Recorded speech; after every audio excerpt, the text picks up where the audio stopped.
to go forward with that particular charge. So they had to find something else. So what they ended up charging is... They couldn't go forward with the embezzlement charge, what you're saying. No, they couldn't go forward with that. They couldn't go forward with the treason charge.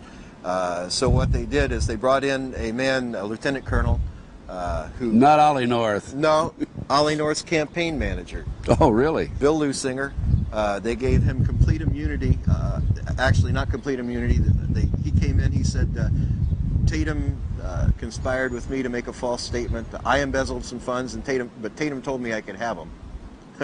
Got you for conspiracy again. Got me for conspiracy because a person came forward and said that an overt act had taken place. Well, now he'd been convicted himself, right, of embezzlement, of bank fraud and embezzlement and everything else. And so what did he do? Make a deal with the government to get his sentence reduced if he come in and lie about it? It's better than that. He was facing 20 years for his stuff, but if he came in and told a good enough lie, he would get 6 months and it would be expunged from his record. Is he out?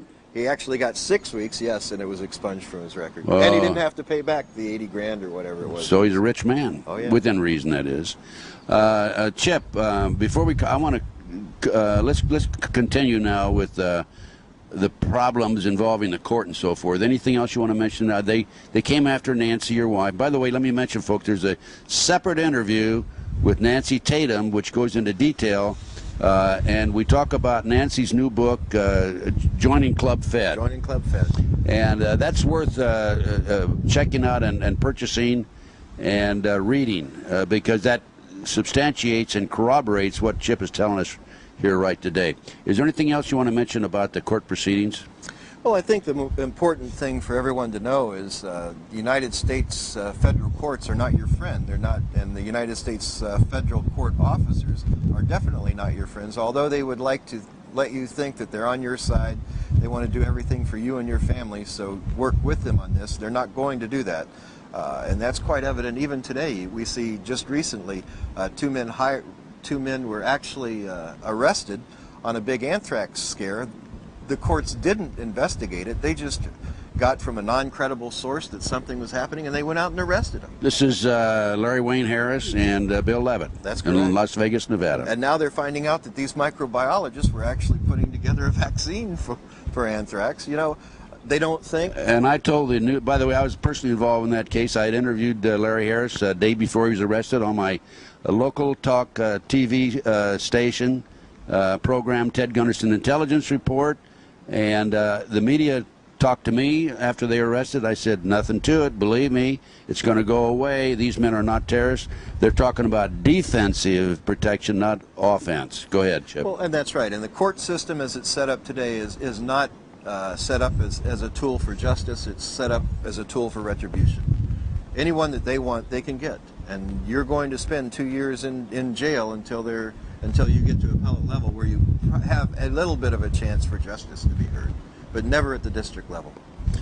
Chip, going back to George Bush, how many conversations did you have with George Bush? Hundreds. Hundreds when he was head of the CIA? By phone and in person or both? Not as many, probably about 30 at the CIA, but more post-CIA after 1986. When I was placed into what's called the operational subgroups, where I worked alongside Danish intelligence, Turkish intelligence, British intelligence, Mossad. We had groupings of foreign intelligence officers that worked directly under the Vice President and later the President of the United States. Did George Bush have knowledge about the drug operation coming out of Central America and South America? Yes. Explain. Well, he was in one of the camps.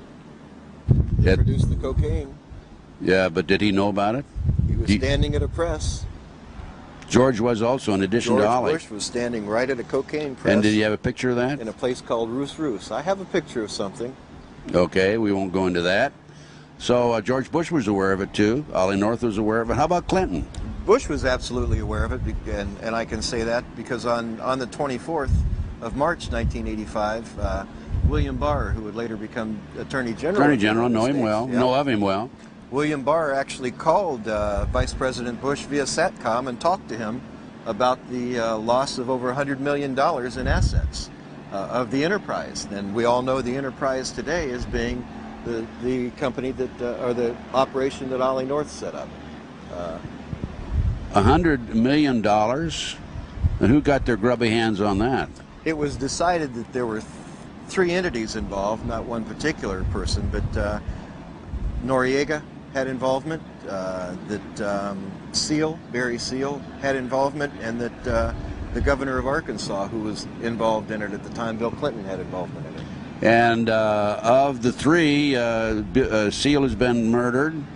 Noriega's in jail. Noriega was to be murdered, though, during yeah, the assault. They took the troops down there in '89 to eliminate him, and he survived by going into, I think, a Catholic church, didn't he? Or right. Well, Bobby Hunt, SEAL Team 2 commander, had orders to go in and shoot Noriega when he tried to get out at the airport.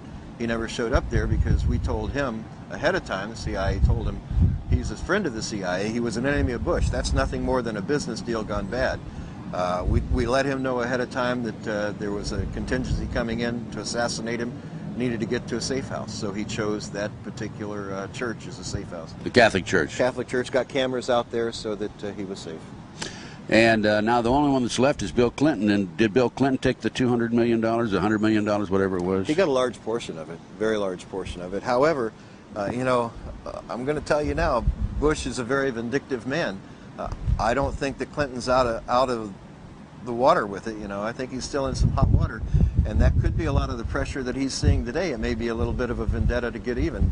You never have to get even tomorrow, Ted. In the business that we're in, you never push for something to happen right away unless there's an operational need for that. Time is always on your side. Time down the road, whatever. You're talking about the Monica Lewinsky situation, right? Yeah. Maybe that has something, maybe it doesn't. If you look historically, I know that I was told that Bush was going to leave bugs in the White House when he left. Why would he do that to another president unless he has a personal interest or personal vendetta there? The bugs in the White House, folks, don't mean electronic bugs. The best bug in the world or the best information in the world is called human intelligence. So what you do is you take these career White House personnel and you put them in the White House, and they're listening and they're keeping track of everything that's going on. Well, it's hard to put an electronic device in the White House. If Starr thought that he could take Tripp or Lewinsky and put a bug on them and get them in the White House, all they'd end up was that person in prison for trying to bug someone in the White House. You don't get into the White House with a bug, but you get in there with a brain that can keep that intelligence in it and pass it on. That's how you get in, and that's how you bug the White House. So he always had constant information flowing to him from the White House from career workers in the White House. Why did they all of a sudden throw these people out of the travel office? Perhaps they thought that maybe there was a little intelligence work going on there. Probably. Tripp. Clinton, well, yeah. Let's look at Tripp. She was taken out of there right after Vince Foster because she talked about it. Wham, she's out of the White House and into other areas. There's a lot to be looked at that's just overlooked by the mainstream media because I'm told I have a pretty devious mind. Well, it's because I worked for these guys and I know how they think.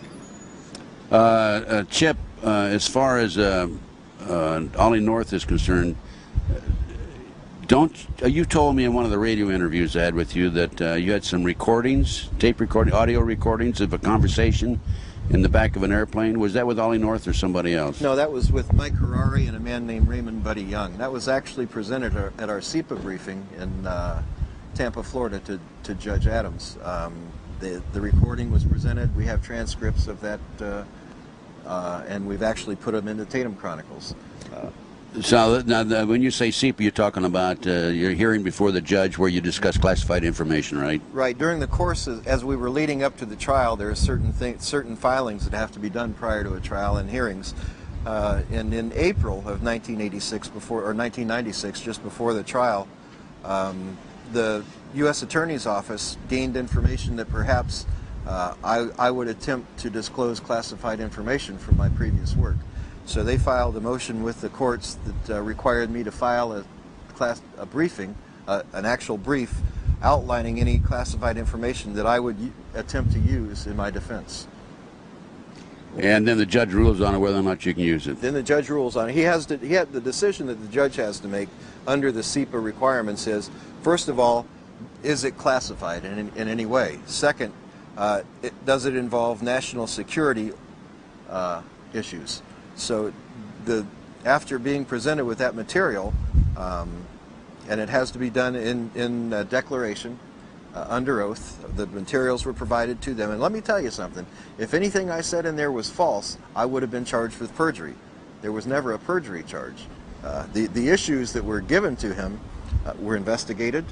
I was never charged with perjury or obstruction of justice, trying to say that this happened when it didn't. You know, that's an obstruction of justice charge. No charges like that ever came out. That's a pretty big issue. Was the judge sympathetic, you think, and objective? You know, Nancy talks about this judge being a terrible judge, but let me tell you something. It's obvious to me, working in the arena that I work in, he knew what was going on. He made the decisions that he made, so there would be no question at the appellate court that justice was not served. So actually, he probably was your friend then. He's the only reason that I can talk about it today. By him saying that this information was not classified and doesn't have to do with national security, the CIA can't come back on me, national security folks can't come back on me for talking about what I presented to that court at the time. Chip, let's go back, and we've talked about Ollie North, we've talked about George Bush, we talked a little bit about Clinton. Did Clinton, do you have any direct knowledge that Clinton had was aware of the drug operation coming into Arkansas? The direct knowledge is that Buddy Young was actually a advisor to Clinton. He was his chief of security, and he was one on board the aircraft, and he was sent there by Clinton to investigate the loss of monies that had been determined. Additional direct knowledge comes in the fact that one of the people called by Barr was the governor of Arkansas on that SATCOM. He called North, he called the vice president on this 24th of March conversation, and he called the governor of Arkansas and talked to him. So, and governor of Arkansas then was William Jefferson Clinton. So they were talking about the enterprise, about the lost monies, and additionally, in earlier years, and when I was at Fort Campbell, Kentucky, I actually flew several missions carrying medical coolers again with money and drugs in it into Arkansas. Out of where, Fort Campbell? Out of Fort Campbell. It was delivered to us by the 324th Med Battalion. Out of the South America? Out of South America. They were operating in the South America in Honduras. It was flown by C-130 to Fort Campbell. It was marked medical supplies. Donor organs, this particular one was marked. And we were advised to give it to Dr. Lassiter at Little Rock Air Force Base. So we flew it to Little Rock Air Force Base. I opened the coolers. I don't fly a cooler without opening it. I don't fly anything without opening it. Let me tell you why I don't fly coolers without opening them. I was told by Colby earlier that Torrijos died simply because they put a cooler marked donor organs on his aircraft that blew up in flight. So whenever I see a cooler, I open that cooler. And what did you find in the cooler? We found a large sum of money and 3 kilos of cocaine in one cooler. In the other cooler, we found all cocaine. Those 2 coolers were picked up by Dr. Lassiter, who actually ended up being, as we found out in later years, a man named Dan Lassiter, who was convicted for trafficking cocaine in Arkansas. However, he was pardoned by the then governor of Arkansas, Bill Clinton. And did you have any information that Clinton had direct knowledge of that? Now, you flew him into Arkansas. Was Clinton there waiting for it, or was there a limousine there or anything like that? We had to wait over an hour and a half for Dr. Lassiter to show up. But when he finally showed up, he showed up in an entourage of vehicles. There was a van, there was a stretch limo, and an unmarked police car. In the coming out of the stretch limo, Dr. Lassiter came forward. He had 2 people with him. One stayed at the car, and one came over. He introduced the one that walked over to the aircraft to pick up the coolers as the governor of Arkansas. And the governor of Arkansas extended his hand, and that's the first time I shook the hand of William Jefferson Clinton. He wanted to let me know that the people of Arkansas appreciated me bringing those donor organs. That because he didn't know you'd looked into them. He didn't know I looked into it. Do you have that in your book? Yes, I do. Yeah, that's in again the Tatum Chronicles, right? Okay, Chip. Now, what about the truth serum, truth drug that the CIA used? We need to talk about that. Sure. People can be alert for it. You know, I talked a little bit about in those containers down in South America, the processing that was done, and during the processing of cocaine, there were these little green